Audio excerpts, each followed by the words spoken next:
Depuis 64 ou 65 que les labels existent bio, avec Nature et Progrès au départ, c'est quand même le producteur qui paye pour produire plus sain. Alors là, moi, qui accepterait ça ? Il n'y a aucune industrie qui pourra...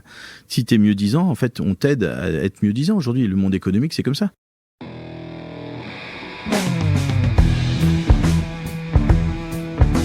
Le vin, le jaja, le pinard, le pif. Il existe une ribambelle de termes pour désigner ce breuvage que nous aimons tant, le jus de raisin fermenté. Et parce que vous et moi l'aimons passionnément, je vous propose de découvrir les secrets d'un bon vin. Parcourons ensemble le vignoble à la rencontre de vigneronnes et vignerons valeureux et engagés pour des discussions hautes en couleurs. Nous voyagerons à travers les régions, les cépages, les savoir-faire et les belles histoires du monde du vin. Je suis Romain Becker et je vous souhaite la bienvenue dans le bon grain de l'ivresse. Pour cet épisode, en partenariat avec le label Déméter, je suis allé à la rencontre de Sébastien David. Grand défenseur des vins nature, ce vigneron ligérien est engagé politiquement depuis de nombreuses années dans la promotion de l'agriculture biologique au niveau régional, national et européen. Il faut dire que le sujet est de taille et que rien n'est acquis. À l'été 2025, la filière apprenait avec stupéfaction que l'ANSES interdisait l'utilisation de la majeure partie des produits de traitement à base de cuivre. Un coup de poignard quand on sait que le cuivre est le seul produit véritablement efficace contre le mildiou en agriculture biologique. Après une bataille politique et juridique intense, la justice a suspendu la décision de l'ANSES et lui a demandé de réinstruire le dossier. La filière bio a donc gagné une bataille, mais pas la guerre. Sébastien connaît très bien les arcanes des institutions nationales et européennes. J'ai donc tenté de comprendre avec lui pourquoi le bio souffre toujours d'un si faible appui politique. Point de départ d'une discussion riche, au cours de laquelle nous avons démêlé une grosse pelote. Bonjour Sébastien David. Bonjour. Nous sommes à Paris aujourd'hui, début février, c'est la grande période des salons professionnels qui pullulent partout dans Paris. On était dans la Loire il y a quelques jours. Wine Paris commence demain et aujourd'hui on est là pour deux salons qui se sont réunis, la Levée de la Loire et le salon Déméter. Et je suis particulièrement heureux de te recevoir sur ce podcast. C'est la première fois qu'on se rencontre et ça fait quelques années que j'ai envie de te poser une question relative à une mésaventure assez importante qui t'est arrivée avec un de tes vins, puisque tu es vigneron en Indre-et-Loire. Ton terrain de jeu, c'est Saint-Nicolas de Bourgueil, un peu le vin de France aussi, et le Cabernet Franc. Voilà. Il y a quelques années, il y a une de tes cuvées qui a été refusée à l'agrément. Tu vas nous expliquer exactement ce qui s'est passé. Ça a été une longue bataille, et j'ai toujours eu envie de te demander, est-ce que ça a été un tournant dans ta carrière de vigneron ? Et si oui, vers quoi ça t'a amené ? Un tournant, je dirais, dans la carrière de vigneron, non, parce que j'ai pas changé mes idéaux au niveau vinification. Par contre, sur mon implication personnelle au niveau de la filière, et ça oui, c'était vraiment une idée de se dire... Alors avant, j'étais impliqué professionnellement, pour la Loire au départ, et donc j'ai commencé comme tout le monde en bas de l'échelle, au niveau du village, puis après au niveau de la région, du département, et puis c'est là que moi j'aime, depuis 99 où je me suis installé, j'ai toujours aimé les vins libres, on va dire ça comme ça. Je faisais pas forcément des vins, j'étais pas classé dans les vins nature. Et puis la DGCRF est venue, et suite à une mise en bouteille où là j'avais reçu justement l'agrément, mais à cause d'un changement de système national, quand tu t'inscrivais, tu avais de facto l'agrément. Donc j'ai eu l'agrément. Sauf que a posteriori, ils ont fait un contrôle analytique, ils m'ont dit, non, vous êtes au-delà de la norme, donc en fait, on vous enlève l'agrément. Et puis moi je dis, c'est drôle, parce que moi quand j'ai fait ma mise en bouteille, c'est une obligation, j'ai fait une analyse et j'étais en dessous de la norme. Et alors là, c'était une bataille juridique, mais surtout une bataille de labo, qui dit, alors en gros, la volatile en France, la somme des acides volatiles, c'est un 0,98, 1 gramme, on va dire ça comme ça, et moi j'étais en dessous, avec mes analyses, j'en ai fait 5, j'étais en dessous, et l'État, eux, trouvait que j'étais au-dessus à chaque fois. Donc c'était une bataille un peu plus juridique que personnelle, mais derrière, ça m'a permis de rencontrer vraiment tout ce qui est les problématiques actuelles qu'on peut voir à la télé tous les jours, c'est-à-dire qu'on a des gens en face de nous qui répondent pas aux questions qu'on leur pose en tant que vigneron. Et en fait, si moi j'ai demandé à la DGCRF, c'est drôle, j'ai une preuve comme quoi je pense être dans mon droit, Puis ils ont dit, ouais, mais la loi, c'est vous qui la faites, les vignerons, c'est vous qui la proposez, nous, les AOC, les IGP, les vins de France, etc. Mais c'est à nous de la contrôler. Et si vous faites mal la loi, vous avez qu'à vous investir. Je dis, ça tombe bien, parce que je suis un petit peu investi dans le Landerneau au niveau, au début national et régional. Et puis, elle me dit, faut monter plus haut. Et donc là, c'est pour ça que, en très peu de temps, 10 ans après, j'ai pris le niveau national avec France Vin Bio, en disant, mais moi je suis pas là, j'aime pas avoir un strapontin vide, quelqu'un qui est pas là autour d'une table, qui veut pas discuter, ça m'intéresse pas. Et je préfère avoir des contradicteurs que des gens qui soient pas là. Alors justement, tu mentionnes Loire Vin Bio et France Vin Bio, qui sont deux associations interprofessionnelles dans lesquelles tu as des engagements très forts. Et c'est pas leur faire offense, je pense, que de dire que c'est des associations interprofessionnelles qui sont pas forcément très connues, notamment chez les auditeurs et les auditrices que j'ai aujourd'hui, quand bien même il y a beaucoup de passionnés de vin. Et j'aimerais que tu m'expliques ce que font ces agences exactement, quels sont leurs rôles et où est-ce qu'elles agissent. Nous, on agit dans toute la sphère politique viticole. Et là, c'est pour ça qu'on n'est pas très connu. C'est parce que, en fait, toi, comme tous les gens, vont connaître, à titre professionnel, vont connaître les salons, les noms des salons. T'as Millésime Bio, c'est pour Sud Vin Bio. Pour Loire Vin Bio, nous, ça s'appelle l'Alvé de la Loire. Et en fait, on regroupe, dans la Loire, on regroupe plus de 50% des acteurs de la bio viticole ligérienne sont dans notre association.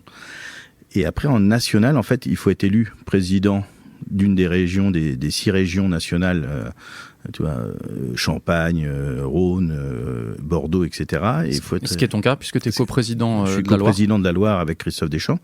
Et en fait, j'ai pris la partie politique parce qu'en fait, ce qu'on ne se rend pas compte, c'est là, du coup, c'est... Oui, on se connaît pas, entre guillemets, mais en fait, nous, on fait un peu du lobbying avec nos élus. Mais nos élus, ça monte jusqu'à Annie Genevard, on va dire ça comme ça. Et ça, c'est pour le côté ligérien, pour la Loire. Mais pour le côté national, maintenant, on fait aussi, on a une vision européenne. Donc c'est encore moins connu. Mais ça veut dire que là, moi, je représente la France avec 11 autres pays aujourd'hui, sur les 26 que compte la communauté européenne, mais sur les 11 qui font donc l'Allemagne, l'Italie, l'Espagne, avec les plus gros porteurs et les plus gros apporteurs de vins bio en Europe. Donc les trois premiers qui se bagarrent. Alors cette année on a perdu notre leadership, mais c'est Espagne, France, Italie.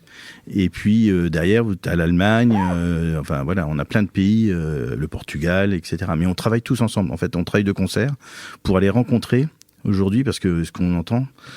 Au début, on disait la France c'est bon, ça va se gérer avec les deux côtés du Parlement, les sénateurs et les autres et les députés en France. Puis en fait, on se rend compte que non, ça avance pas quand on reste franco-français. Malheureusement, aujourd'hui, c'est des lois européennes. Le cahier des charges, par exemple, bio, AB, basique, il est en reconstruction de façon européenne. Je suis content d'aborder ces sujets avec toi. Je voudrais qu'on fasse un focus sur le bio aujourd'hui. Et il y a deux aspects. Que j'aimerais, deux dimensions que j'aimerais aborder. Il y a la dimension politique et la dimension économique. Ouais. Aujourd'hui, il y a un contexte économique qui fait que le bio souffre. C'est-à-dire qu'on voit une forme de déconversion. Il y a des gens qui abandonnent leur conversion.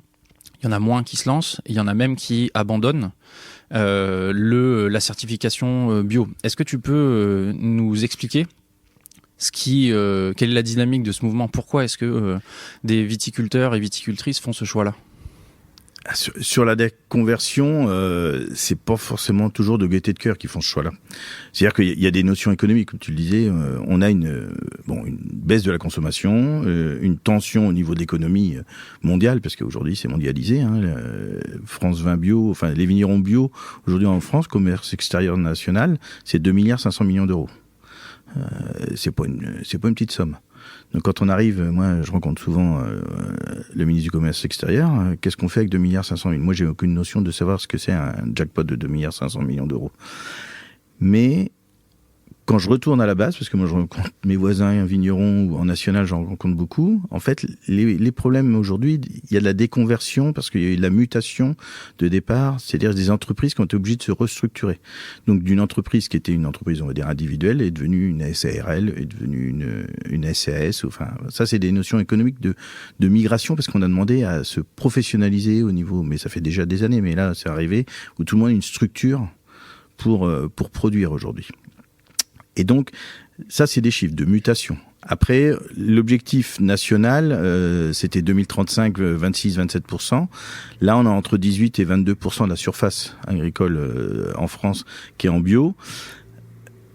Ce qui est important, c'est que il y a des gens qui arrêtent, puisqu'il y a des grandes régions, des grands bassins viticoles. Le plus connu en ce moment et qui, à mon avis, à tort, a subi du gros bashing, c'est Bordeaux, évidemment, avec 30 000 hectares qui ont été voulu être arrachés. Je me permets juste un rappel sur Bordeaux, parce qu'effectivement, il y a un Bordeaux bashing depuis longtemps et ils sont critiqués sur beaucoup de choses, mais aujourd'hui, c'est la première région bio en termes de ratio de surface convertie. Donc, alors que c'est pas forcément la région dans laquelle c'est plus facile de faire du bio. C'est ça. La bordure atlantique est hyper difficile. C'est-à-dire que c'est beaucoup plus facile, on va dire, en Occitanie, où tu as très peu d'eau, etc. Et du vent, de la chaleur. Voilà, et tu as très peu de problèmes. Aujourd'hui, c'était depuis 2-3 ans, c'est les problèmes de milieu. Donc, la bordure atlantique, et pour nous la Loire c'est le Muscadet par exemple, ont souffert très fortement de ces problèmes de maladies. Et en fait, il y a, comme partout, il y a une génération qui arrive à la retraite. Donc déjà, il n'y a pas de repreneur. Et puis l'ambiance est plutôt morose, parce que c'est pas, que ce soit en bio ou en conventionnel, ça fait des années qu'on entend, alors il parle de la barrique à Bordeaux, j'ai même pas de notion économique, mais là on parle en centimes le prix du vin en centimes, et en plus il n'y avait pas de vente, donc ils ont su se réinventer, ça redémarre. Le Bordeaux bashing était dû à peut-être une segmentation trop directe vers des vins hyper boisés à la Parker. Enfin bon, on peut faire tout, mais aujourd'hui moi quand je me déplace dans toute la France, quand je goûte les nouveaux Bordeaux, mais c'est des vins top. Et en fait, la seule chose, c'est qu'on a un cumul entre les jeunes qui ont une déconsommation, on va dire ça comme ça, qui boivent moins ou qui ont moins d'intérêt sur le vin parce qu'on ne leur a pas appris. Et ça, c'est vraiment un phénomène énorme. On n'apprend pas aux jeunes à boire du vin de façon ni raisonnable, ni de façon qualitative, ni de façon familiale, je dirais. Sociologiquement, les repas du dimanche, ça n'existe presque plus. Et avant, c'est comme ça qu'on a commencé à prendre le vin. Et donc là, vraiment, les problématiques qu'on a en national ou à l'international, je parle européen parce que c'est des dossiers, c'est partout pareil. La seule chose, c'est qu'on a des guichets uniques dans des pays type l'Italie. Quand tu as besoin d'une aide et d'une subvention pour aller... alors là, tu parlais de Wine Paris. En fait, on avait les chiffres. En gros, 80% des vignerons italiens qui vont venir à Wine Paris ont été aidés par l'État italien avec un dossier qui leur a mis peut-être 1 heure ou 2 à remplir. Pour les Français, il n'y a eu que 17% qui ont réussi à monter le dossier entier. Donc tu vois, c'est une dichotomie où tu te dis, c'est même pas possible. Et les 17%, ils n'ont pas passé que 2 heures. À mon avis, ils ont passé 2 jours ou 3 jours. Et en fait, quand il y a des dossiers pour une subvention européenne qui devrait être simple, c'est gâché pour 2 jours de boulot, ça marche pas. Et après, c'est une professionnalisation. Et c'est bien ça le problème aujourd'hui de toutes ces notions-là, c'est que on demande à un cabinet comptable de remplir pour toi. Et hop, il y a de l'argent, mais c'est pas un problème. Sauf que, en fait, le ruissellement marche pas. Ça, on perd des fonds. Et sur une subvention que tu aurais pu toucher de 1000, 2000, 3000 euros, en fait, à la fin, tu touches que 500 balles. Et en fait, ça fait pas avancer le schmilblick. On peut ajouter, donc dans tout ça, il y a aussi un contexte économique avec de l'inflation, un pouvoir d'achat qui baisse, le vin qui n'est pas forcément un produit essentiel. Et donc on voit par exemple dans des COP, des producteurs qui sont en bio, qui finalement ont leurs raisins qui ne sont pas mieux valorisés que ceux en conventionnel parce que à la fin on n'arrive plus à le valoriser dans la bouteille. Alors, en fait, les déconversions d'étiquetage, parce que c'est comme ça que ça s'appelle, c'est le marché qui s'autorégule. C'est-à-dire que aujourd'hui, je ne connais aucun consommateur qui va te dire je préfère un produit moins bien au même prix que dire j'ai un produit bio qui est satisfaisant. Et le seul angle, tu l'as dit, c'est l'économie. C'est-à-dire que si aujourd'hui on est prêt à passer 10 euros ou 15 euros dans une bouteille, évidemment que si tu trouves la pépite qui est à 8 ou 9 euros, le consommateur va aller là-dessus. Mais par contre, c'est vrai que on a un constat de, on va dire un peu plus de 40 ans de loi E20 en France, et en fait, on n'a plus cette notion de consommation attitrée. Enfin, les 36 litres de vin, c'est un faux départ de consommation par habitant en France. En fait, la réalité, on est à 21 litres. Donc, faut aussi parce que pour trouver les 36 litres de consommation pour un Français moyen sur les 65 millions qu'on est, en fait, ils n'ont pas compté tous les étrangers qui viennent en vacances et tous les vacanciers, les visiteurs qui viennent en France et qui boivent du vin. Donc c'était réparti. Et comme on sait qu'on a aussi, on va dire, entre 50 et 70 millions de gens qui viennent en France en vacances, ça fait qu'on avait 140 millions de consommateurs, on va dire ça comme ça. On enlève les enfants, etc. Mais même si on n'a que 70 millions de consommateurs, ça faisait qu'on était à 36 litres. Mais la réalité, c'est que les franco-français boivent 20 litres et c'est des notions européennes standards. Et c'est une normalité. Est-ce qu'il y a trop de vin aujourd'hui ? Alors, trop de vin, aujourd'hui, il y a trop de vins qui sont encore sur le marché. Ça, parce que arracher les vignes, c'est bien, mais ça vide pas les cuves. Le problème, c'est que, et là, je vais faire grincer des dents, mais on a déjà eu 2 plans de distillation dans les 5 dernières années avec le Covid, etc. Et en fait, on se rend compte que la distillation, ça marche à rien, parce que la première vague de distillation avec le Covid, c'était quand même 120 ou 130 millions d'euros. Ça sort pas. Enfin, moi, l'argent, je sais pas d'où ça sort, mais là, ça va pas. Enfin, c'est des trucs où si c'est pour distiller, c'est pas pour investir. Moi, je préférerais investir ces 130 millions dans de la communication. Mais encore une fois, la communication en France, aujourd'hui, c'est quasiment rien, puisque avec la loi E20, on peut même pas communiquer. Donc, on peut même pas investir. Et nous, on avait une notion, est-ce qu'il y a trop de vin ? Je sais pas. Hein, il y a trop de vin. Oui, aujourd'hui, il y a sûrement trop de vin, puisqu'il y a du stock. Mais c'est l'accessibilité au vin et par le consommateur qui est différenciée. 70%, on sait bien que 70% du marché de l'achat du vin, c'est dans les supermarchés. Pendant très longtemps, on va faire simple, c'était la ménagère de moins de 50 ans qui arrivait avec son caddie et qui prenait des bouteilles sans forcément regarder. Alors après, il y avait des notions, je prenais une appellation, une étiquette, une couleur de l'étiquette, etc. Aujourd'hui, je pense que les gens boivent moins. Il y a aussi l'effet alcoolisme au volant, etc., maladie.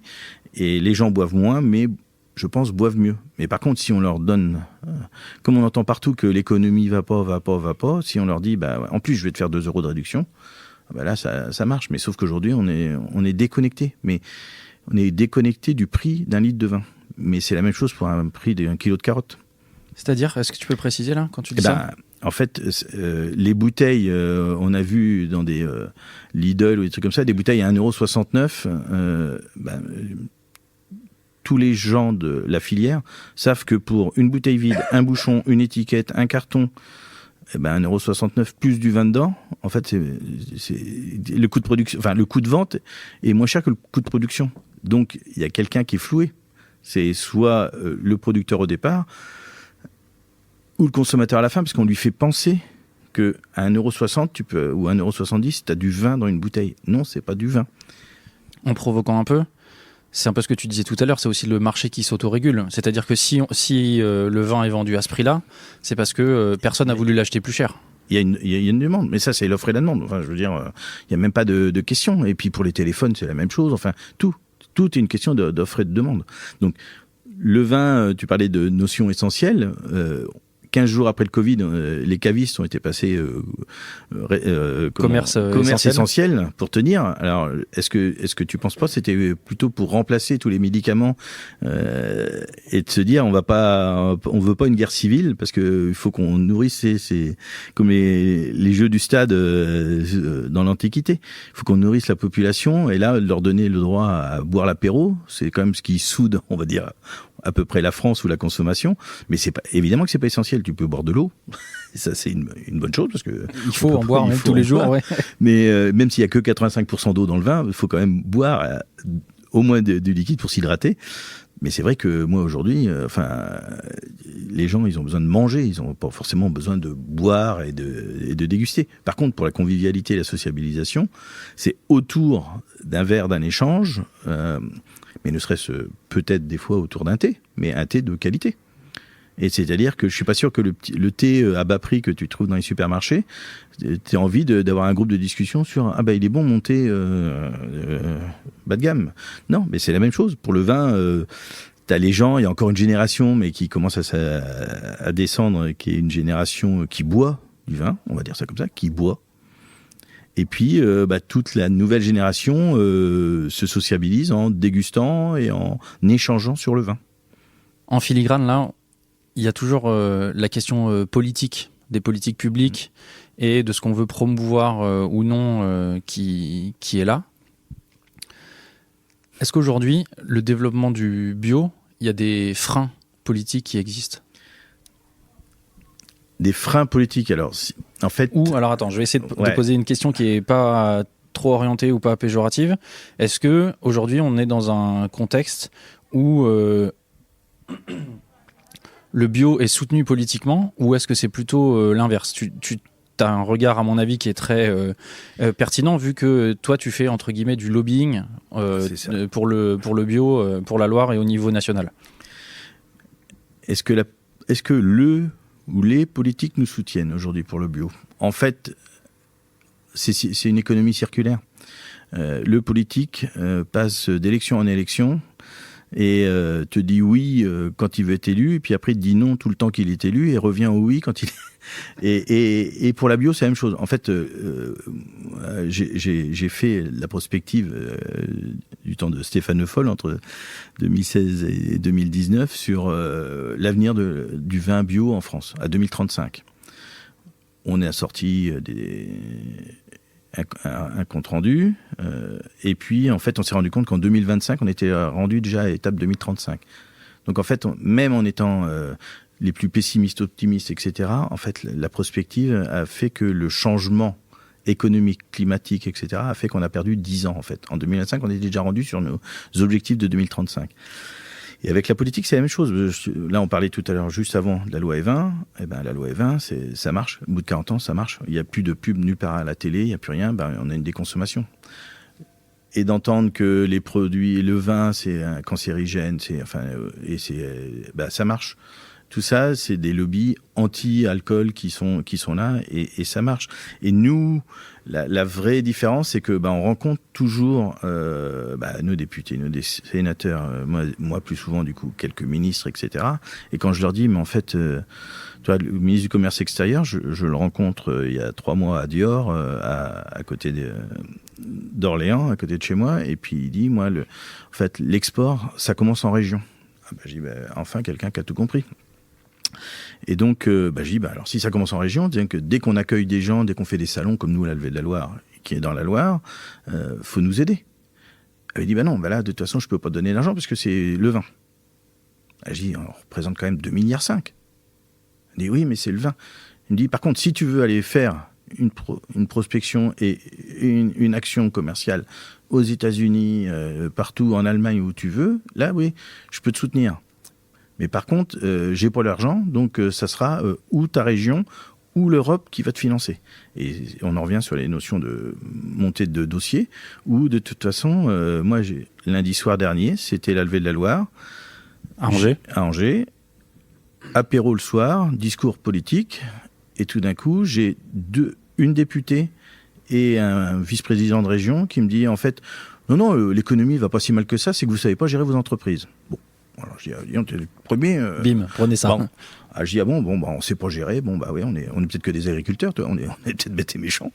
Et puis, ma députée dit, elle, mais vous, en fait, vous avez rien compris, il faut vous ouvrir sur le NOLO.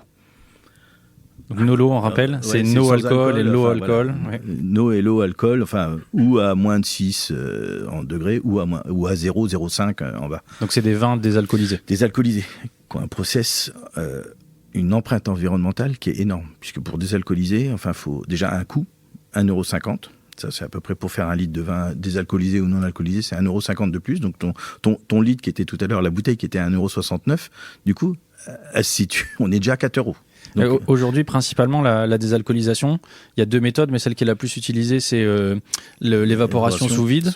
Et donc, c'est une distillation à basse température parce qu'on est sous vide. Donc, on abaisse le point d'ébullition.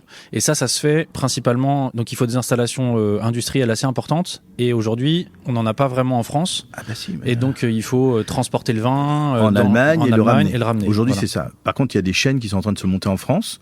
Et puis ma députée qui était donc elle est de Chalonne, donc on va faire de la pub. Et donc il y a une grosse société de viticole Valin-Bucher qui est à Chalonne, qui vend ces systèmes-là. Et donc comme par hasard, elle vient, elle me dit il faudrait installer ça. Puis elle me dit mais c'est pas très cher, c'est 200 000 €.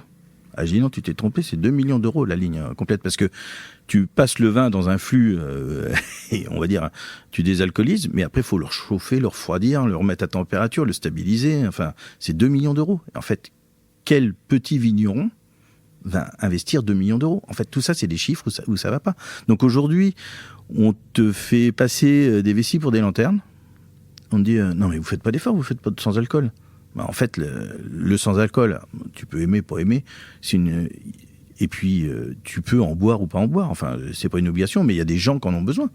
Mais je suis pas sûr qu'un alcoolique anonyme, si tu dis on va boire du vin sans alcool, va dire non, moi aujourd'hui j'ai arrêté, je me suis mis en mode sevrage, c'est pas pour boire du vin même sans alcool. Il va boire autre chose, des kombucha, des thés, enfin ce qu'on veut, de l'eau citronnée ou ce que tu veux.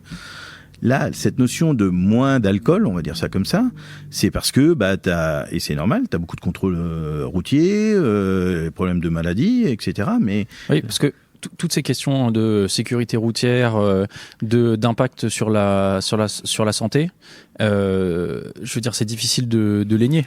Ah, non, mais alors moi, je nie rien du tout là-dessus. C'est-à-dire que l'abus d'alcool est dangereux pour la santé. J'ai 50 ans, mais j'ai toujours entendu, mais mes parents ne le connaissaient pas. Et moi, je suis conscient que l'abus d'alcool est dangereux pour la santé. Mais entre abus et plaisir partagé de consommation, c'est quand même autre chose. C'est-à-dire que, tout comme sur le paquet de cigarettes, il y a une tête de mort, on va dire, évidemment que c'est pas bon de fumer, mais il y a des gens qui en prennent par notion de plaisir. Donc moi aujourd'hui je suis pas là pour inciter, en national on n'est pas là pour inciter les gens à consommer, on est là pour les inciter à mieux consommer et à échanger, et ça c'est une notion européenne qu'on va développer. Mais encore une fois, la France va être le dindon de la farce, parce que mi-décembre on était en Italie avec tous nos homologues, et en fait on a un plan de communication européen qui a une valeur de 100 millions d'euros, que les pays les pays membres de la communauté européenne vont mettre sur la table. On a un autofinancement qui devrait être de 30 millions. Et sauf que l'axe de communication qui a été choisi, c'est quelque chose qui n'est pas faisable en France. Donc j'ai dit, moi, qu'est-ce que je fais? En fait, faut que j'abonde de l'argent, que je trouve de l'argent pour quelque chose que je ne vais même pas pouvoir développer dans mon pays. Qu'est-ce que je dis à mes administrés? Parce que ça ne rentre pas dans le cadre de la loi E20, c'est ça? Voilà, on est bloqué.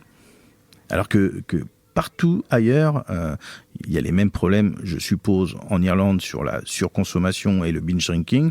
Le binge drinking, c'est un mot anglais, c'est pas franco-français.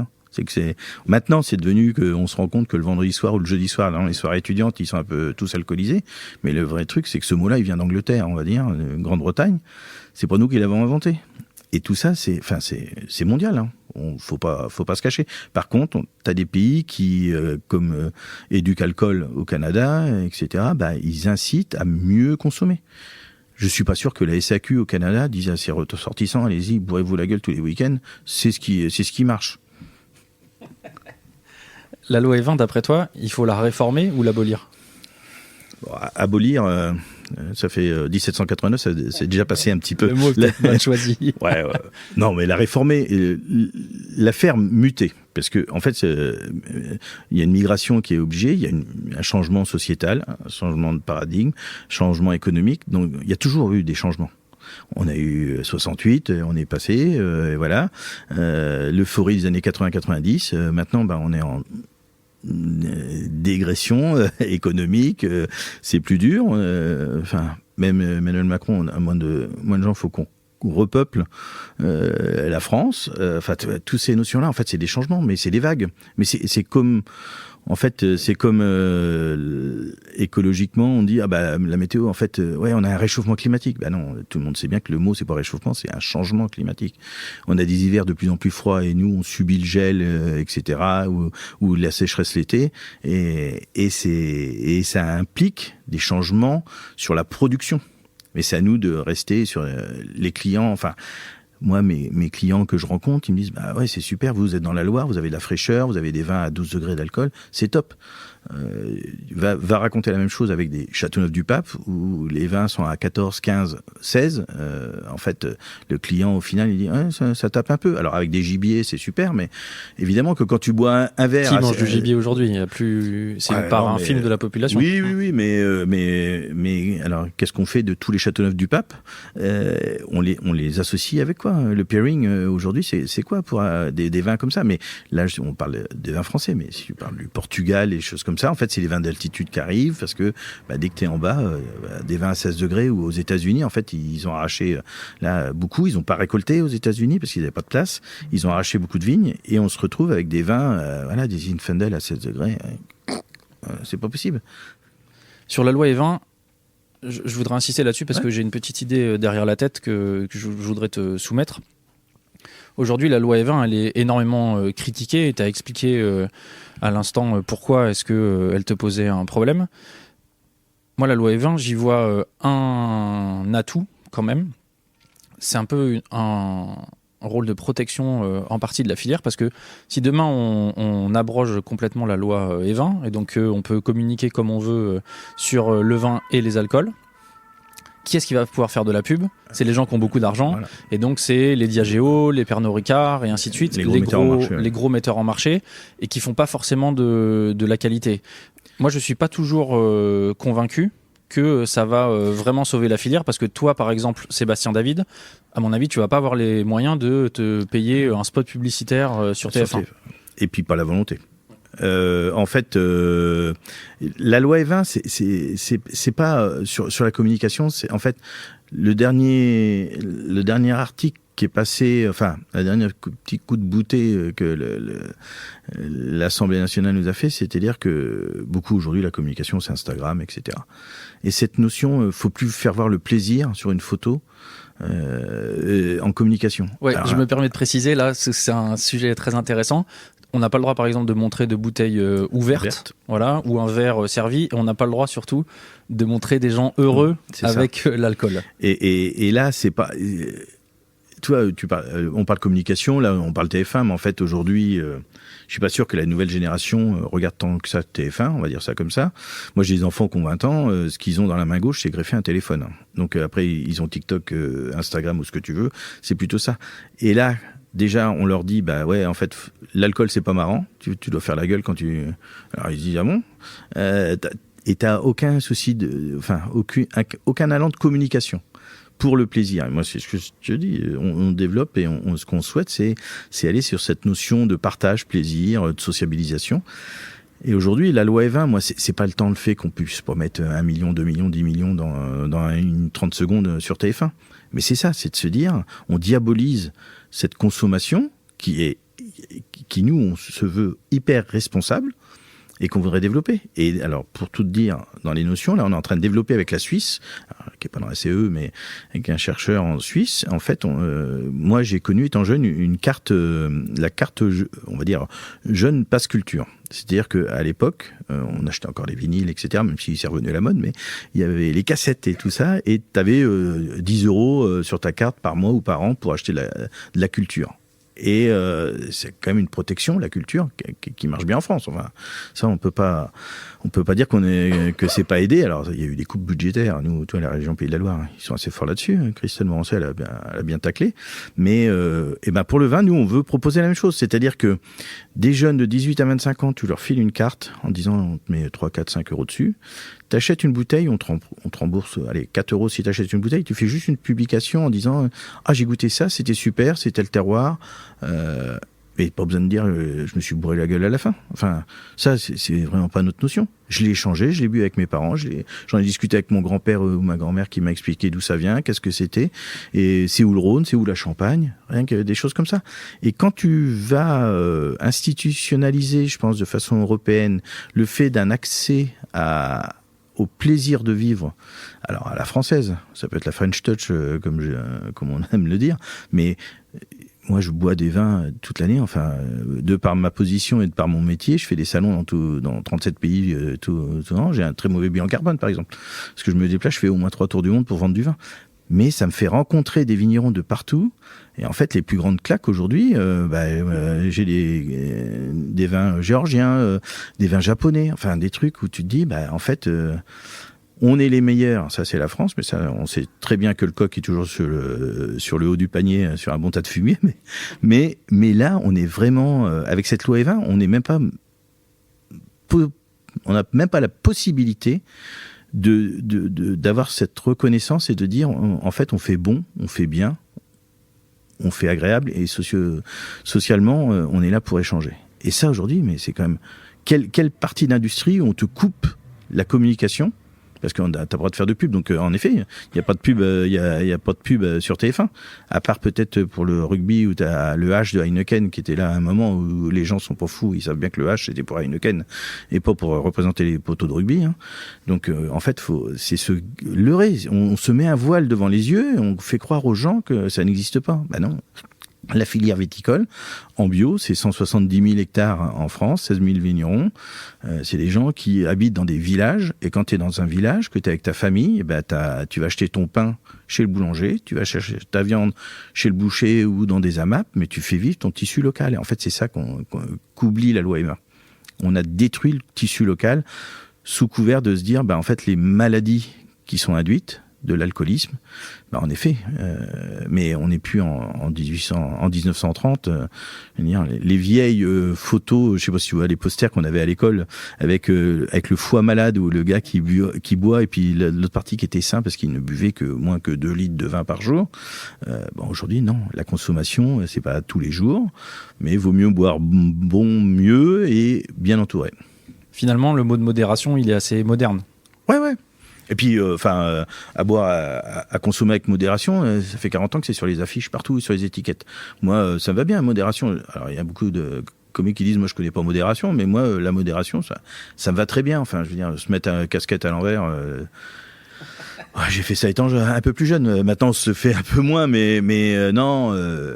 Il n'y a pas cette notion de consommation hyper basée que sur l'alcool. Enfin, t'achètes plus. Enfin, est-ce que tu vas chez un caviste, tu dis non, je veux du 12, du 13 ou du 14. Avant, tu avais les vins de France. Enfin, c'était pas les vins de France, c'était vins de table. Il y avait du 10 degrés ou du 12 degrés. C'était ça la base des vins de table. C'était avec un peu moins d'alcool et un peu plus d'alcool. Puis moi, mon père, qui est vigneron, il a toujours coupé le midi son vin avec un petit peu d'eau pour en faire une boisson, comme disait Pasteur, une boisson saine. Mais l'eau, c'était pas sûr que l'eau du puits soit si bonne que ça. Alors, je voudrais qu'on change un peu de sujet, mais qu'on est quand même dans la même trame. Je voudrais qu'on parle de labellisation. Ouais. Alors, on parle du bio, il y a aussi Déméter, qui est un label pour l'agriculture biodynamique, qui ne concerne pas que le vin. D'ailleurs, ici, on parle de vin, mais le Déméter, ça marche pour les radis, les pommes de terre, l'ensemble de l'agriculture. Parfois, dans le vignoble, on entend des gens qui disent « Ah, mais moi, je suis en bio, mais je ne suis pas labellisé, ou je ne le revendique pas. » Voilà. Est-ce que la labellisation, c'est important ? Oui, alors, le bio, c'est une certification, et après, tu as des labels comme Déméter, donc ce sont des labels. Donc c'est un petit peu différent, c'est des compléments de certification, avec des déterministes un peu plus précis. Mais c'est hyper important parce que moi, je connais plein de gens qui savent conduire. Mais quand ils n'ont pas le permis, ils n'ont pas le permis. Et t'es pas autorisé à conduire sans permis, à ce que je sache. Donc, c'est vraiment ça l'idée. Moi, les presque en bio, je suis installé depuis 99, j'en ai rencontré énormément.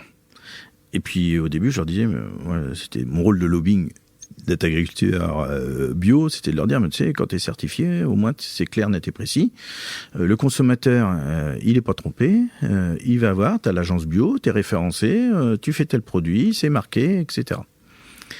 Aujourd'hui, tu peux être toujours plus royaliste que le roi. Et puis, et encore une fois, tu as des très bons vins bio et des très mauvais vins bio, et tu as des très bons vins conventionnels et des très mauvais vins conventionnels.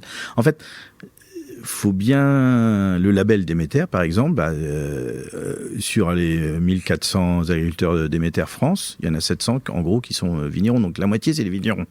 Mais parce que nous, on a une force par rapport à un producteur de carottes, c'est que quand tu mets carottes produits en biodynamie, en fait, c'est vendeur, mais pas le connaisseur sait qu'il y aura plus de goût. Mais c'est pas non plus une image de marque hyper portée et porteuse. Sauf que quand tu vends une bouteille de vin, c'est différent. L'étiquette est là et de toute façon, qu'est-ce que tu fais en buvant du vin? C'est que tu regardes, tu commences souvent, quand tu vas chez le caviste, par regarder l'étiquette. Tu dis, ah, tiens, il est certifié en biodynamie. Chez Déméter. Alors tu dis, voilà, le label Déméter, il est là.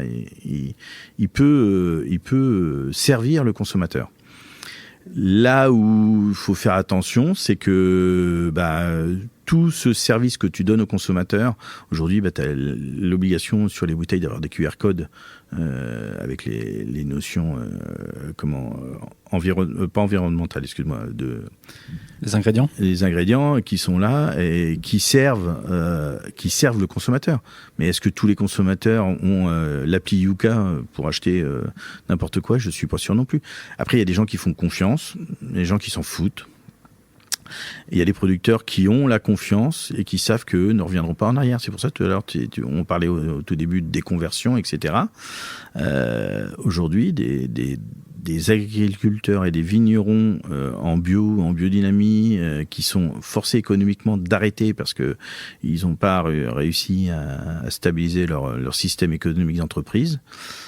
Il y en a très peu qui retournent vers le conventionnel, en fait. Ils préfèrent arrêter parce qu'ils ont goûté à une autre façon de produire, on pourrait dire une liberté ou je sais pas quoi, mais une façon de respirer leur agriculture qui est totalement différente. Donc pour toi, le label, c'est une garantie avant tout pour le consommateur, c'est ça? Tout à fait. Ça, c'est la garantie du consommateur. C'est une contrainte. Parce que, c'est la folie. Depuis le nombre d'années, depuis 64 ou 65 que les labels existent bio, avec Nature et Progrès au départ, c'est quand même le producteur qui paye pour produire plus sain. Alors là, moi, qui accepterait ça? Il n'y a aucune industrie qui pourra... Si tu es mieux-disant, en fait, on t'aide à être mieux-disant. Aujourd'hui, le monde économique, c'est comme ça. Tu veux une entreprise, tu veux être mis aux normes pour la qualité pour le dos, les maladies au niveau des articulations. Ouais. Et l'URSSAF ou la MSA nous aident pour aider nos employés ou nous-mêmes à nous équiper. Là, c'est l'inverse. C'est toi qui payes pour qu'on vienne te contrôler. Donc là, ça devient... mais ça, c'est kafkaïen. Hein, c'est la France ou l'Europe. C'est-à-dire que plus tu veux mieux faire, plus on te fait payer. Donc plus on t'en fait suer. Ces derniers mois, il y a eu un sujet assez important dans le milieu du bio. Alors, on va aller sur un sujet un peu technique.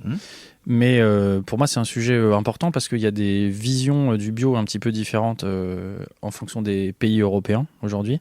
C'est le sujet des phosphonates. Ouais. Et après, je voudrais qu'on parle du cuivre, mais c'est encore autre chose. On va commencer par les phosphonates. Est-ce que tu peux nous résumer, s'il te plaît, expliquer ce que c'est les phosphonates et résumer un petit peu les bisbilles qu'il y a eu entre différents pays européens? Alors... ça fait comme le camp Baba au Rhum pour Astérix et Obélix. Avant 1992 et la réécriture du cahier des charges européen de la certification européenne, l'Eurofeuille, les Allemands pouvaient utiliser, pour faire simple, les Allemands autrichiens pouvaient utiliser dans leur cahier des charges en dérogation les phosphonates. Alors, selon la police et selon les organisateurs, les phosphonates sont naturels, selon la police, les Allemands, et selon les organisateurs qui seront plutôt le reste de l'Europe, nous on dit non, c'est quand même quelque chose que tu es obligé de synthétiser, de travailler pour arriver. Donc tu pars d'une terre et puis tu le transformes par chimie et physique en un produit qui aide à descendre tes doses de cuivre. Donc en fait c'est cumulé avec le cuivre. Donc c'est là où ça fait une différence de compréhension. Donc les Allemands se sont retrouvés avec le changement de l'Eurofeuille donc en 2012, parce que c'est un texte de 2008 qui a été promulgué en 2012 de façon européenne. Ils se sont retrouvés avec 3,5 kg de cuivre et l'interdiction d'utiliser phosphonate. Et donc 3,5 kg de cuivre autorisé par an. Et par hectare, et c'est lissé sur alors c'était à l'époque lissé sur 7 ans. Enfin il y avait maintenant c'est 4, c'est ça. Maintenant voilà. Et aujourd'hui en France par exemple c'est 4 kilos. Pour la même, alors que les Allemands c'est 3,5. Et alors les Allemands disent bah oui en fait nous on a des résultats c'est exceptionnel. Bon alors moi j'y suis allé, ça fait 1 an et demi. On est allé en Allemagne, on est allé au Luxembourg, je suis allé en Italie, ils sont venus en France. On a discuté, on a échangé, on n'est pas d'accord. Bon bah ça c'est des choix. Les phosphonates pour moi il y a rien de naturel. Autant dire qu'aujourd'hui de toute façon ça ne passe pas de façon l'EFSA. Donc l'ANSES européenne, ce contrôleur l'agence interne, de sécurité sanitaire, européen dit non, de toute façon ça peut pas rentrer dans le cahier des charges bio, dans l'Eurofeuille. Aujourd'hui c'est niette. Ils ont dit c'est vrai que vous vous posez beaucoup de questions, peut-être que en même temps du coup on va réouvrir le cahier des charges européen. Alors là on est reparti sur un système où chaque pays de la communauté européenne peut choisir un sujet agricole pour l'Eurofeuille. Et donc, comme par hasard, nos homologues allemands ont dit « Ah ben nous, on choisit phosphonate ». Et comme un seul pays a droit à l'accès justement à la discussion, donc nous, la France a choisi, pour la partie bio, je crois, c'est la viande, et en échange avec des céréales. Et nous, on se retrouve à travailler avec les Italiens pour travailler sur le cuivre et les phosphonates. Moi, les phosphonates, à titre personnel, pour moi, c'est un produit de synthèse. Donc ça va à l'encontre de la philosophie de base de bio. C'est des produits naturels qu'on trouve dans le cuivre, on le trouve dans le sol. Le soufre, on le trouve dans le sol aussi. On n'a pas besoin de synthétiser, on les aide, ça c'est vrai. Le cuivre, il est travaillé, et donc c'est de la bouillie bordelaise, c'est pour ça. C'est un mélange, c'est un assemblage, mais il n'y a pas c'est pas une molécule de synthèse. C'est-à-dire qu'on peut pas la produire. Enfin, on peut pas. On pourrait la produire, mais naturellement, il y en a dans le sol. Puis du cuivre, il t'en faut pour ton organisme, etc. Donc, aujourd'hui, moi, je pense que c'est un faux discours, un faux débat, parce que, en fait, la réalité, c'est que il y a sûrement des avantages techniques à utiliser les phosphonates. Ce n'est pas un produit bio, donc ça peut pas être dans le cahier des charges bio. Maintenant, en fait, ce qui nous manque, c'est de la R&D sur on remplace le cuivre par quoi ?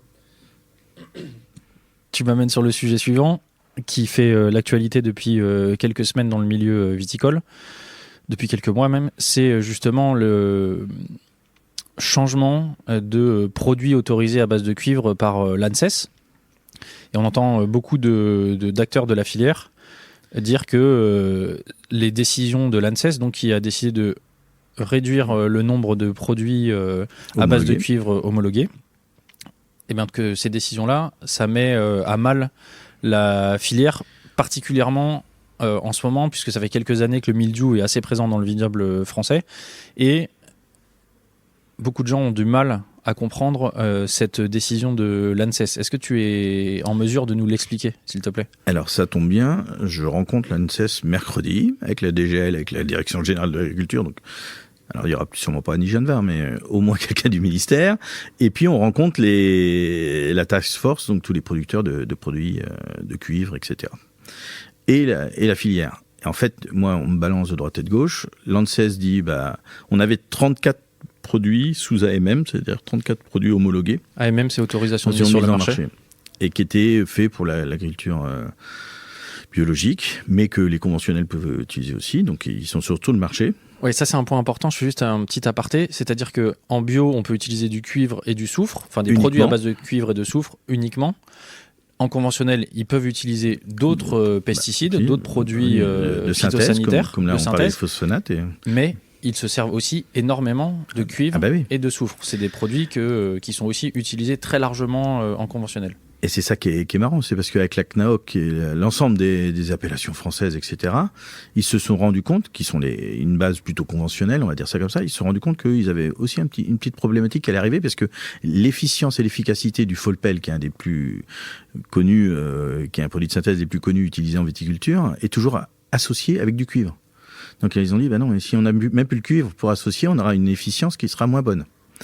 Et donc, dans tout ça, en fait, ce qui se passe, c'est que nous, on n'arrive pas à comprendre pourquoi l'ANSES, du coup, on est passé de 34, oui, on n'a pas fini, à 17 produits autorisés, les mêmes, parce que, alors, l'ANSES nous dit, on a donné un nouveau cahier des charges, et puis les producteurs de cuivre ont dit, nous, on a poursu le truc. Donc, quand on fait le dépôt d'AMM, en fait, on n'était pas au courant que les règles avaient changé. Donc il y en a un des deux qui ment, mais moi après c'est pas grave, c'est pas moi qui ment. Ce qui est grave, c'est que nous on se retrouve à la fin avec 2 produits autorisés pour traiter le vignoble. Ce qui va faire une concentration, et ça c'est une concentration économique.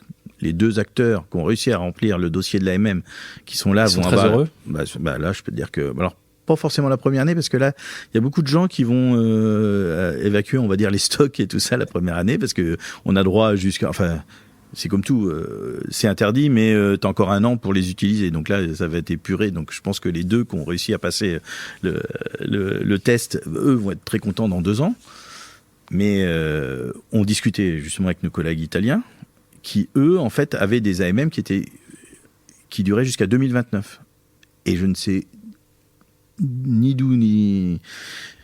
ça vient, ils se sont dit non, on va être plus royaliste que le roi, du coup en fait fin 2026 on remet toutes les AMM en place avec l'agence de sécurité italienne. En fait on dit mais pourquoi tu fais ça, t'as 3 ans de commerce libre et là ils font ça. Donc il y a vraiment, pour moi il y a tu vois, on parlait de lobbying de la part de France Vin Bio, etc., mais là c'est beaucoup plus fort. Puis là faut pas toucher au Grisby. Donc, ce qui est bien, c'est que l'ANSES, c'est une agence indépendante qui touche pas d'argent, qui dit des choses. Maintenant, elle vient jamais dans les vignes. Nous, c'est ce qu'on leur a proposé. Venez avec nous voir, puisque le produit en lui-même, on va réduire les doses de cuivre, ok. Mais la protection environnementale de tout ce qui se passe autour, on a fait beaucoup d'efforts. Les ZNT, les zones de non-traitement, les dérives, etc. Tous les agriculteurs, tous les viticulteurs en France et en Europe ont l'obligation d'avoir un certificato, donc les protections, les gants en nitrile, etc. Sauf qu'aujourd'hui, si on fait un traitement le lundi au cuivre, on a 7 jours avant de pouvoir revenir dans le vignoble. Souvent, quand il pleut, c'est au mois de mai ou juin. Donc si tu traites, ça veut dire que la vigne pousse, c'est le moment de pousse où il y a le plus fort. Tous les vignerons disent, des fois on voit la vigne pousser à vue d'œil. Ça veut dire que ça prend 10, 15, 20 cm par jour. Mais si tu n'es pas autorisé à revenir dans le vignoble pendant 7 jours, ça fait quand même 1 mètre de poussée, ça va être un peu la friche, parce que c'est quelque chose. Et donc là, c'est ce qu'on va demander mercredi à l'ANSES. Expliquez-nous comment on fait. Parce qu'en fait, nous, encore une fois, c'est ce que je te disais tout à l'heure, on n'est que des agriculteurs. Voilà. On est tous, ou alors on est tous cons, ou alors ils nous prennent pour la prod de semaine. C'est pas faisable. Qu'il y ait de la protection, qu'il y ait des produits cancérogènes ou mutagènes, etc. On en est tous conscients. C'est aussi pour ça que nous, on est venus en agriculture biologique, c'est pour justement éviter tous ces produits-là, parce qu'on veut pas être avec des gants, des lunettes et des masques. Et puis ces produits-là, comme tu dis, c'est les produits qui touchent en premier lieu ceux qui s'en servent. Avant de penser aux consommateurs, il y a la protection des gens qui travaillent dans les vignes. Mais moi, on n'est pas là. Enfin, je pense que même un utilisateur de glyphosate, je ne suis pas un agriculteur utilisateur de glyphosate, c'est pas un fan de glyphosate. Enfin, j'ai jamais vu un gars, alors des gars avec des t-shirts pour un peu se la péter ou rigoler, où ils mettent I love glyphosate, mais je suis pas sûr qu'il y ait quelqu'un est-ce que tu as déjà rencontré quelqu'un qui a dit bonjour, je cherche du glyphosate, vous en aurez. Alors, et en plus, là, le scandale de la semaine dernière, c'est quand même, on se voit bien avec les ventes en ligne et les faux, ils ont trouvé quand même des filières annexes de produits phytopharmaceutiques. Là, enfin, c'est une folie. Des produits qui sont interdits en France et qui sont vendus au marché noir, qui viennent notamment d'Espagne. C'est un peu l'idée de Temu et tout ça. Enfin, alors on te fait avec des paquets à 2 euros, tu une taxe à 2 euros, mais en fait, si tu commandes sur Internet, tu peux avoir 2 litres de glyphosate qui arrivent par la boîte aux lettres et puis pourvu pas pris. Alors, évidemment, quand c'est les gros, les douanes te disent, on a récupéré 1,5 million de cocaïne dans des bateaux, etc. Mais il y en a combien qui sont passés entre les mailles du filet? C'est toujours le même truc. Et puis, je suis pas sûr que ça se vende vraiment au kilo la cocaïne. Le glyphosate, ça se vend au litre. Un petit bidon d'1 litre, ça passe aussi dans une bouteille d'eau que tu peux passer. Il y a qu'en prenant l'avion que tu peux pas le faire passer parce qu'on te fait vider ta bouteille d'eau. Mais les gens qui... Avant, c'était un petit sport national. Et souvent, les gens disaient « je descends en Espagne ou je descends en Italie chercher des produits qui étaient moins chers. » C'était la même homologation, mais c'était moins cher. Donc, ils allaient là-bas et ils achetaient au black. Aujourd'hui, là, ça va devenir... Et ça peut devenir la même chose pour le cuivre, en fait. La raréfaction des produits va faire qu'on va se tourner vers des produits non homologués. Et puis, basta. En fait, on part sur une dérive. Et c'est ça qui est fait, c'est comme la consommation, responsable. Toute l'agriculture et toute la viticulture est face à quelque chose, si on reste comme ça va être quelque chose d'irresponsable. Ça va partir en latte, c'est obligé. Depuis le début de la discussion, là, on dépeint un tableau peut-être un petit peu dur pour la filière. Est-ce qu'il y a des bonnes nouvelles dans tout ça? Est-ce qu'on peut essayer de parler de choses qui vont redonner le sourire à celles et ceux qui nous écoutent? Alors, la bonne nouvelle, c'est que tant qu'on est vivant, on n'est pas mort. Et tant qu'on peut en discuter autour d'un verre de vin, ça, c'est la bonne nouvelle. Les choses, c'est que évidemment que le français aime bien parler des contraintes et que c'est toujours plus facile de critiquer sur dire l'État fait pas ci, l'État fait pas ça, ou mon voisin il est moins bien que moi et moi je fais mieux que non. Aujourd'hui, l'entraide, c'est ce qui ressort de plus en plus dans le monde agricole.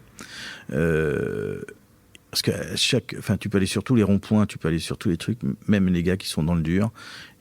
C'est regarder à côté. Tu regardes ton voisin, ça va, ça fait longtemps que tu l'as pas vu. Et en fait, c'est ça qui marche. Nous, l'association interprofessionnelle Loire Vin Bio, on a une petite cellule où, dans chaque, peut-être pas chaque village, mais dans chaque mini-région, on essaye de prendre des nouvelles ou de regarder au moins comment ça se passe. Et en fait, t'entends toujours quelqu'un qui est dans le dur, ça a toujours arrivé.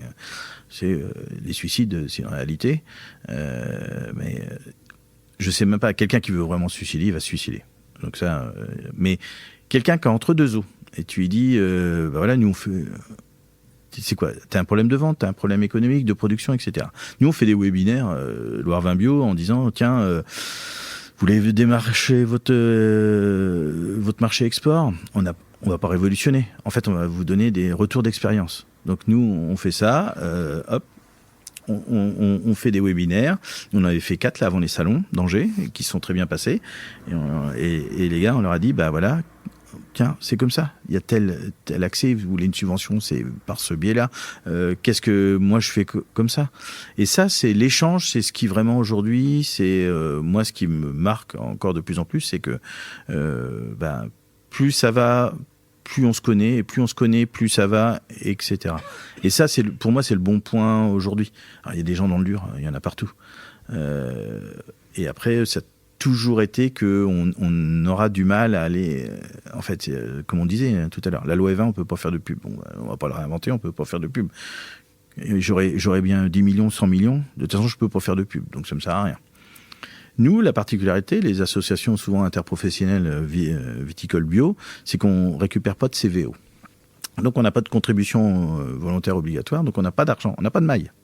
C'est en interne. Et les CVO, juste pour expliquer, c'est quand tu as des... Quand tu vends du vin, tu as une quote-part qui est redonnée à l'interprofession pour faire de la communication, pour gérer les sites qui est lié à l'appellation. Voilà. Alors, nous, c'est Interloire, pour la Loire, par exemple. Et nous, Loire Vin Bio, on est à côté. Mais les gens qui sont à Loire Vin Bio payent déjà leur cotisation. Et après, il y a une restitution économique qui est basée sur un panier global, sur l'entraide. Et puis après, tu vas sur la Loire, par exemple, il y a les cépages, et puis après, les couleurs, les appellations, enfin des choses comme ça. Nous, on fait pas. Nous, on se prend en main. C'est-à-dire qu'on a en bio, nous, ça a toujours été, moi, les salons sont les moins chers quasiment de France, et on est moins cher parce que les gens viennent aider. Alors moi, j'ai une technique, c'est assez simple, les organisateurs de salons, ils peuvent tous m'appeler, je mets une petite taxe avant, c'est-à-dire, je fais payer 70 € de plus au gars qui vient au salon, et s'il vient m'aider, je lui rends ces 70 €. Donc si le gars n'a rien à foutre de l'argent, il perd 70 €. Si il est un peu dans le dur économique, il vient me donner un coup de main à mettre la table, à mettre une nappe, à amener de la glace, à faire... Et je lui rembourse. Et ça, je pense que ça, c'est l'entraide. Ça, c'est de la vraie aide-entraide. C'est-à-dire que on peut ne pas avoir les mêmes vins et être les uns à côté des autres et dire, moi, si j'ai quelqu'un...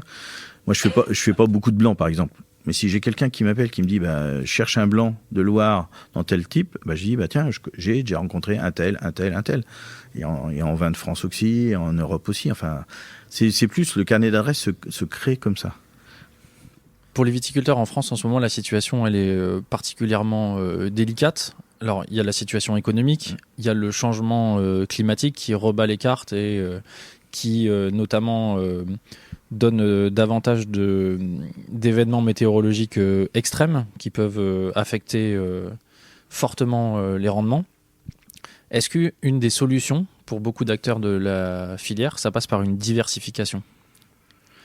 Par diversification, on a parlé tout à l'heure du no-lo, c'est une des voies. Mais je vois ça de manière plus large, est-ce que ça peut être aussi par une diversification des cultures, voire de tout le modèle agricole de la propriété? Je pense que il faut rien s'interdire, donc c'est tout le modèle agricole français qui doit se refaire. La vraie problématique, c'est les normes, la normalisation. C'est-à-dire que on parlait du no-lo, mais depuis 20 ans, on entend parler de no-tourisme. Donc le no-tourisme, c'est le no-tourisme. Donc des gîtes, il y en a eu de fait, des visites, il y en a eu de fait, mais sauf qu'il n'y a pas non plus 30 millions de visiteurs par an qui viennent louer les gîtes, etc.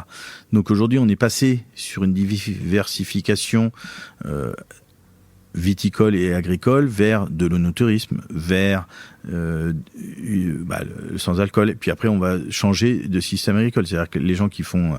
On a proposé dans le sud de la France de l'aloe vera. On a proposé de l'huile d'olive de façon semi-industrielle. Donc en fait, il faut quand même... faut donner l'accès aux consommateurs à tous ces produits-là. Et aujourd'hui, moi, je pense que plus que... Tu sais, on a eu un modèle économique, nous, dans la Loire, il y a 25 ans. Et là-dessus, on en discutait beaucoup à l'époque avec Marc Angéli, qui fait les greniers Saint-Jean, qui a développé ça et qui faisait l'installation en microstructure. C'est-à-dire 1,5 hectare. En gros, c'est 2 jours par semaine de boulot. Et puis les 3 autres jours, soit tu es allé ouvrier viticole chez un autre pour te former, ou soit tu continues un autre boulot. Et moi, j'ai eu des anciens stagiaires qui sont informaticiens, qui travaillent aussi, à côté. Moi, aujourd'hui, moi, je suis vigneron à la base, mais en fait, on fait tellement de bureautique que j'ai besoin d'un informaticien, en gros, parce que je sais faire Enter sur mon clavier, etc. Mais en fait, je bloque toujours. Ne serait-ce que de déposer des fichiers. Enfin, aujourd'hui, tout est fait par mail. Puis, en fait, ils disent, on l'a pas reçu. Rien que des notions comme ça, en fait, se mettre, la grande différence, c'est que 2026, à septembre 2026, la facturage officiel, faut qu'on s'y donne tous. C'est l'État qui a mis ça en place, c'est super, mais je suis pas sûr que 100% des vignobles soient aujourd'hui prêts à ça. Donc, tout ça, c'est les services à côté. Vous voyez, moi, dans mes multiples occupations annuelles, pendant plusieurs années, j'ai donné quelques cours à l'université de Tours. C'est la diversification. Aujourd'hui, à titre personnel, comme je voyage pas mal, je rencontre des gens, il y a des machines que je vois à l'étranger, je dis ça vient d'où? Et hop, on les fait venir, on en discute avec d'autres vignerons, on dit tiens, ça te dirait pas, j'ai vu ça. C'est intéressant, est-ce qu'on les fait pas venir? Enfin, voilà, ça c'est de la diversification. Aujourd'hui, je pense que si on reste que dans le monde agricole global, dans l'entité agricole globale, on aura un problème parce que le changement climatique, c'est aussi bien pour la vigne que pour les animaux, que pour les céréales, etc. Et en fait, la segmentation nationale française, de se dire les céréales c'est la Beauce, la vigne c'est le long des fleuves, et puis les chèvres en gros c'est dans le Larzac, c'est un petit peu fini.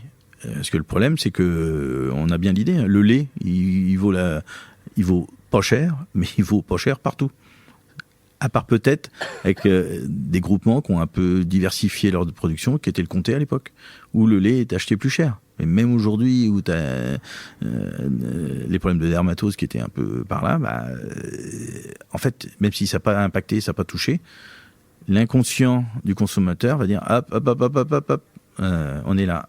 Et en fait, moi, je pense que cette diversification, c'est à nous de la créer. Alors, c'est vrai que c'est dur quand tu as des domaines familiaux ou des choses comme ça, d'expliquer à tes parents, tes oncles, les tantes que tu vas lâcher les vignes parce que tu n'y arrives plus à tout faire, parce que tu as une proportion de l'État, une emprise sur toi de surcharge de travail. Et là-dessus, je suis pas sûr que ce soit la surcharge de travail dans les vignes, d'aller tailler, qui est compliquée aujourd'hui. C'est tous les contrôles, comme on disait tout à l'heure, tous les contrôles annexes qui te font une surcharge mentale d'exploitants agricoles aujourd'hui. Et moi, j'aime pas ce mot-là, exploitant, parce qu'on n'est pas là pour exploiter le monde du vivant ni les terres. On est là pour restituer de la valeur végétale, animale et sociétale. Et donc, moi, je pense que la diversification ne peut pas être une diversification 100% agricole. Mais c'est mon point de vue. Encore une fois, moi je suis ouvert à toutes les discussions. Je voudrais qu'on termine cette interview en parlant de toi et de ton travail, de ton domaine notamment. Quand est-ce que tu as commencé et comment est-ce que tu as commencé ? Alors moi j'ai travaillé pendant plusieurs années aux États-Unis dans l'agro-business du vin, parce qu'on faisait un petit domaine qui faisait 12 millions de bouteilles, un petit groupement qui s'appelle Constellation, qui est un petit peu connu par là. Et puis je suis revenu en 99, j'ai repris le domaine de mes grands-parents. Et je suis passé tout de suite en bio, donc il a fallu 3 ans, donc 2002-2004, temps de passer tout. Puis on a toujours été en bio, la biodynamie a suivi, et c'est vrai que aujourd'hui, mes parents sont partis à la retraite, ils n'étaient pas motivés par le bio, par exemple, mais moi j'aurais dit, à l'époque, en 2010, je reprends le domaine que si... alors je les ai aidés, je travaillais pour eux, etc. Je dis, moi qu'on le passe en bio. Donc on avait eu toujours 2 entreprises, 2 entités qui s'est recréées en une seule, Sébastien et David Vigneron à l'époque. Et puis, du fait de ce qu'on disait tout à l'heure avec mes échanges avec la DGCCRF et les services de l'État, j'ai aussi, par souci de développement, j'ai pas de blanc, donc je vends du blanc aujourd'hui. C'est parce que j'ai monté une structure de négoce affiliée en bio et en biodynamie avec des vins nature qui font que ça me permet de voyager. J'ai beaucoup voyagé, j'ai toujours beaucoup voyagé. Aujourd'hui, je suis allé en Arménie, en Géorgie, au Portugal. J'ai des vins de là-bas où je fais du consulting, où j'en fais sur place, mais ça me permet vraiment d'aller un peu par Mons et par Vaux et surtout de me diversifier la tête. Et ça, c'est l'ouverture d'esprit. Je pense que c'est ce qu'il y a aujourd'hui. Et la génération de jeunes ou de vieux, mais de vignerons aujourd'hui qui va réussir, ce sera des gens qui seront ouverts d'esprit. Toi, tu es dans l'aire d'appellation Saint-Nicolas-de-Bourgueil ? Alors, j'habite Saint-Nicolas-de-Bourgueil, voilà. Mais je peux te dire que sur mes papiers officiellement, pour l'administration, j'habite le F3740. Puisque comme je ne fais que des vins de France, je n'ai pas le droit de revendiquer le nom Saint-Nicolas-de-Bourgueil. Voilà. Pourquoi est-ce que tu as fait ce choix-là pour toutes tes cuvées ? Par liberté psychologique. C'est-à-dire qu'après le coup de pression qu'ils m'ont mis, en fait, j'aurais dit, c'est bon. Sur dont on parlait tout à l'heure, sur la le cuvée vin Coef. qui a été déclassé, comme tu disais, que j'ai été obligé de distiller. J'ai dit, non, mais là, faut que vous arrêtiez. Alors, il y a les mêmes normes, mais en fait, j'aurais dit, mais en fait, la liberté d'expression, nous, en bio, c'est souvent reconnu, on se bat pour le terroir, les crus, les choses comme ça. Mais en fait, la liberté d'expression, elle vient de... Tu peux pas parler de terroir sans parler de la main du vigneron qui transmet cette notion de terroir jusque dans la bouteille et sur le service du vin, au final, pour le consommateur. Et en fait, moi, j'ai des vignes de ma famille à Saint-Nicolas-de-Bourgueil. Mais par exemple, à l'époque, sur le cahier des charges, il y avait l'obligation d'avoir un égrappoir pour érafler les grains de Cabernet qui n'étaient pas très mûrs. Donc c'était une obligation. Et alors moi, à l'époque, on faisait déjà des macérations carboniques, donc c'est des grappes entières en cuve sans érafler. Donc la première année, on me dit bah non, t'as pas des grappoirs, donc tu peux pas avoir l'appellation. Et puis de fil en aiguille, je dis mais en fait c'est un dogme parce que Emmanuel Reynaud qui vient de décéder, on disait toujours, hein, il disait bah non mais j'en fais une partie grappe entière parce que ça tient les vins, etc. Mais après c'est au goût de chacun. Il n'y a pas de critique là-dessus. Moi, je pense qu'aujourd'hui, la liberté, c'est comme on va dire, en faisant des vins de France, tu as droit à la liberté artistique. C'est-à-dire que tu peux peindre de tout. Le noir, Soulage a fait beaucoup de tableaux noirs, mais c'est différent noir. Donc c'est comme ça la liberté qu'on peut avoir aujourd'hui. Mais je sais très bien qu'en vin de France, j'ai aussi des grosses caves coop et des gros metteurs en marché, des faiseurs de vin qui sont là pour faire des vraqueurs, pour faire du prix. Mais moi, j'ai pas des vins de France à bas prix, hein. Non. J'ai souvent des vins de France qui sont plus chers que des vins d'appellation. Mais parce que j'ai réussi, on va dire. J'ai créé des marques, j'ai imposé mon style. Les gens me suivent ou me suivent pas, mais au moins, je renie pas ni mes origines. J'habite toujours à Saint-Nicolas-de-Bourgueil. Je peux pas l'indiquer, c'est tout. Mais, toi le premier, tout le monde me pose la question, vous venez d'où? Parce que l'appartenance, c'est chouette. Mais quand tu leur dis, alors, si je dis à tout le monde F3740, les gens vont bien rire parce qu'à l'autre bout du monde. Mais moi, tu sais, la force et du mot Saint-Nicolas-de-Bourgueil, de l'appellation, c'est qu'en anglais, Bourgueil, c'est imprononçable. Bourgueil et tout ça. Et pendant des années, je me suis battu. Les gens me disaient, quand j'étais aux États-Unis, en dégustation, ah, ouais, Saint-Nicolas-de-Bourgogne. Ah, donc c'est du pinot noir. Mais vous êtes où? On connaît pas. Non, je suis pas en Bourgogne, je suis dans la Loire. Et les mecs, ils comprenaient rien. Et puis quand tu es à Austin, au Texas, Saint-Nicolas-de-Bourgueil, c'est grand, mais c'est pas le plus connu. Bon, Sébastien, c'est l'heure de la dernière question traditionnelle. Ouais. Entre tes engagements pour le collectif, pour le bio, pour la biodynamie et les vins de France, est-ce que tu es heureux aujourd'hui? En fait, ma compagne me pose toujours... En fait, je l'use le matin parce que je fais... siffler sous la douche, non, mais en buvant mon café le matin.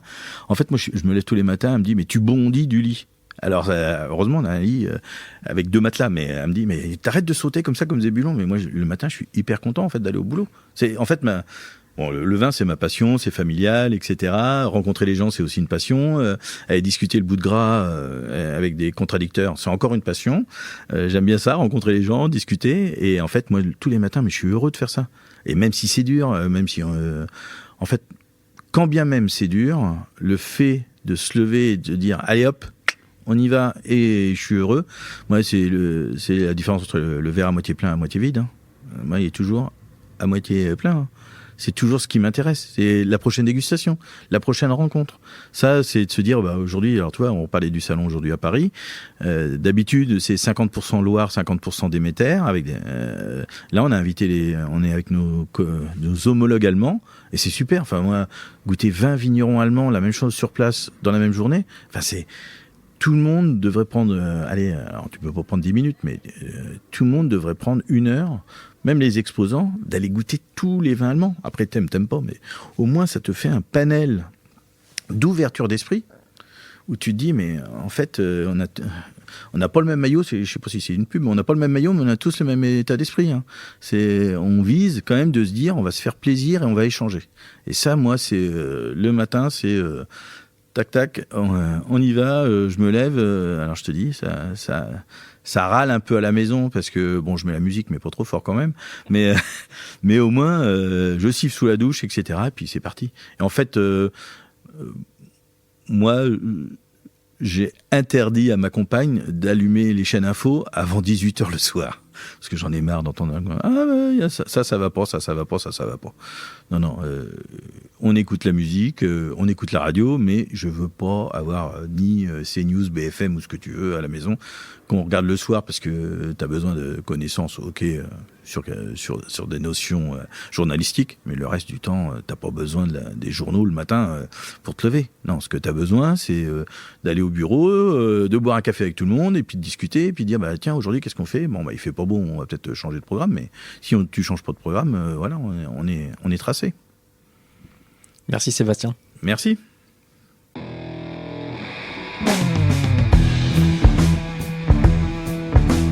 Sébastien, merci beaucoup pour cet échange qui, j'en suis sûr, permettra aux auditeurs et aux auditrices du podcast de mieux comprendre les enjeux actuels autour du bio et le besoin de ne jamais relâcher la pression. Merci également à Déméter d'avoir rendu cet épisode possible. Je suis Romain Becker et vous écoutez Le Bon Grain de l'Ivresse. Je suis ravi d'avoir réalisé cet épisode pour vous, chers auditeurs et chères auditrices. Au montage et au mixage, c'était Emmanuel Nappet. Emmanuel Doré s'est occupé du générique original et le logo a été réalisé par Léna Mazilu.